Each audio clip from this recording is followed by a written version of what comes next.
Hello friends, welcome to my study classes. आज हम बल की परिभाषा तथा न्यूटन के नियम के बारे में पढ़ेंगे। तो यहाँ से हमारा है बल की परिभाषा।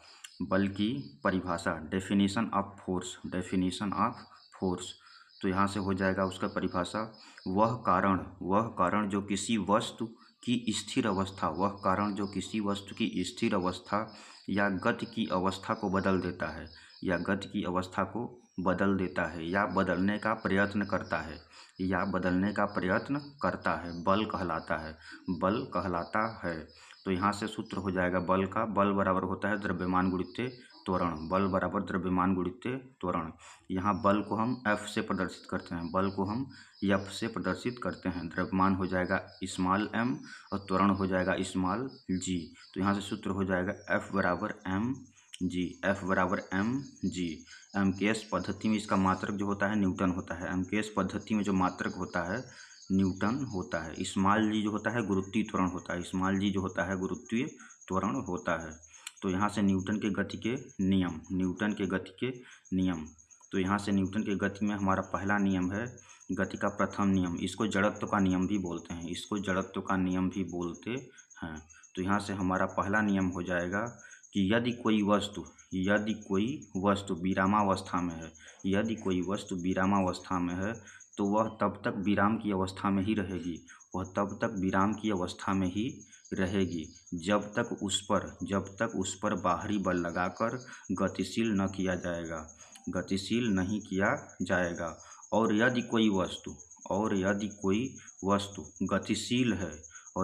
वस्तु गतिशील है तो उस पर बाहरी बल लगाकर ही विरामावस्था में पहुंचाया जा सकता है। न्यूटन के प्रथम नियम को जड़त्व का नियम भी कहा जाता है।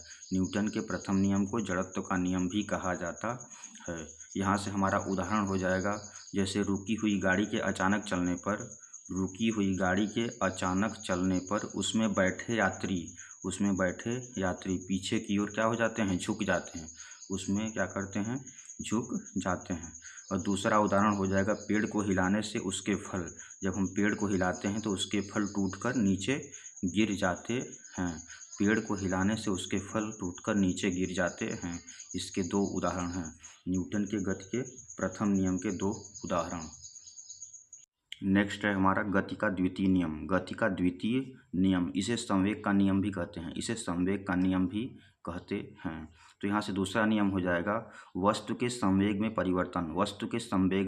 परिवर्तन की दर उस पर लगाए गए बल के अनुक्रमानुपाती होती है। वस्तु के संवेग में परिवर्तन की दर उस पर लगाए गए बल के अनुक्रमानुपाती होती है तथा संवेग परिवर्तन आरोपित बल की दिशा में ही होता है। यहाँ से उदाहरण हो जाएगा, यदि कोई क्रिकेट खिलाड़ी है जो तेज़ी से आती हुई गेंद को कैच करते समय अपने हाथों को गेंद के वेग को कम करने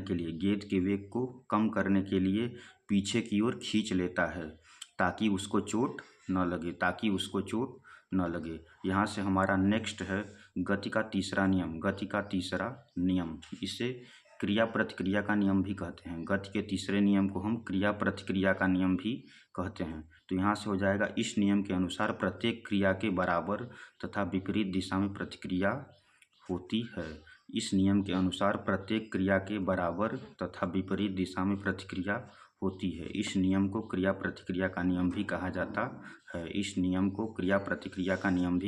जाता है। तो यहाँ से इसके उदाहरण हो जाएंगे, बंदूक से गोली छोड़ते समय पीछे की ओर झटका लगना, ये हमारा क्रिया प्रतिक्रिया का उदाहरण। और दूसरा उदाहरण है रॉकेट को आगे